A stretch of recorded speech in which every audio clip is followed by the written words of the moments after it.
আসসালামু আলাইকুম everyone, welcome back to my channel. আশা করছি আপনারা সবাই অনেক বেশি ভালো আছেন। আমি আলহামদুলিল্লাহ ভালো আছি।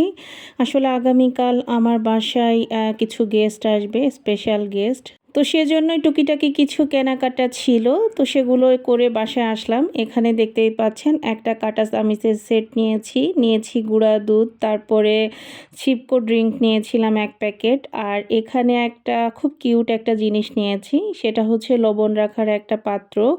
তো এটা আমার কাছে খুবই ভালো লাগলো, তাই সাথে নিয়ে নিলাম। এটা কিন্তু ছোট্ট একটা হাঁড়ির মতো এবং এটার প্রাইসও কিন্তু খুব বেশি না, মাত্র 85 টাকা নিয়েছে।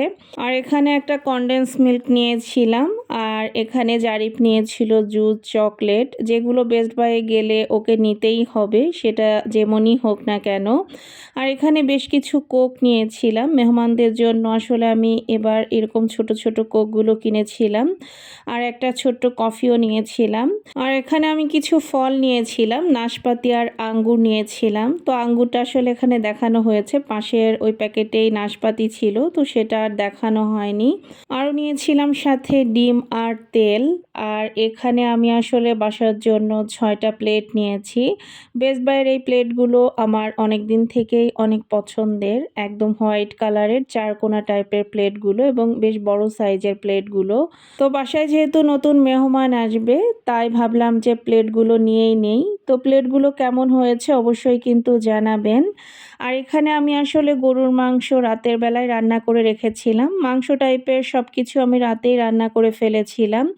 আর এখানে যে ইলিশ মাছটা বের করেছি, এটা আমি কেটে ফ্রিজে রেখে দিয়েছিলাম পরের দিন ফ্রাই করার জন্য আর কি। তো দেখতেই পাচ্ছেন গরুর মাংস আর ইলিশ মাছটা আমি আগেই বের করে নিয়েছি। আমি মাছটা নরমাল হলে তারপরে কেটে নিব। আর এদিকে মাংসটা নরমাল হয়ে গিয়েছে, এখন আমি মাংস বসিয়ে দিয়েছি। তো এখানে প্রায় আমি 3 কেজির মতো গরুর মাংস নিয়েছিলাম। তো মাংসটা মাশাআল্লাহ দিলে খুবই ভালো ছিল, খুব তাড়াতাড়ি রান্না হয়ে গিয়েছিল। আর এই যে ইলিশ মাছটা আমি কেটে নিয়েছি এবং মাছগুলোকে আমি এভাবে ফ্রিজে রেখে দিব, কালকে ফ্রাই করার আগ দিয়ে বের করব। আর এখানে রোস্টের জন্য মুরগিগুলো ক্লিন করে আমি এখানে পানি ঝরাতে দিয়েছিলাম। পানি ঝরানো হয়ে গেলে আমি একটু আদা বাটা, লবণ আর রসুন বাটা দিয়ে মুরগিটাকে মাখিয়ে নিয়েছি। সাথে এখানে আমি একটু ফুড কালারও দিয়েছিলাম, যাতে রোস্টের কালারটা সুন্দর আসে। আর এখানে আমি চিংড়ি মাছটা পরের দিন সকালে রান্না করে নিচ্ছিলাম। আর আসলে চিংড়ি মাছটা আমি নারকেলের দুধ দিয়ে রান্না করেছিলাম, তো সেজন্য খেতে বেশ মজা হয়েছিল। তো তারপরে এখানে আমি দুপুরের মধ্যে ঘরবাড়ি সব কিছু গুছিয়ে আসলে মেহমানদের জন্য অপেক্ষা করছিলাম, কারণ মেহমানদের বিকেলে আসার কথা ছিল, যেহেতু রাতের দাওয়াত। আর এখানে আমি আসলে একটু সন্ধ্যার নাস্তার জন্য পাস্তা রান্না করে নিচ্ছিলাম। তো পাস্তাতে আমি চিকেন ব্যবহার করেছিলাম, তো চিকেনটা আমি ফ্রাই করে নিচ্ছিলাম। আর এখানে আরও ব্যবহার করেছিলাম গাজর, ক্যাপসিকাম এবং ব্রোকলি। এছাড়াও আমি দুপুরের আগে এখানে রান্না করে রেখেছিলাম ডিমের কোরমা আর বেগুন ভাজা। তো সেগুলো আমি এখন আসলে ঢেকে একটা সাইডে রেখে দিব।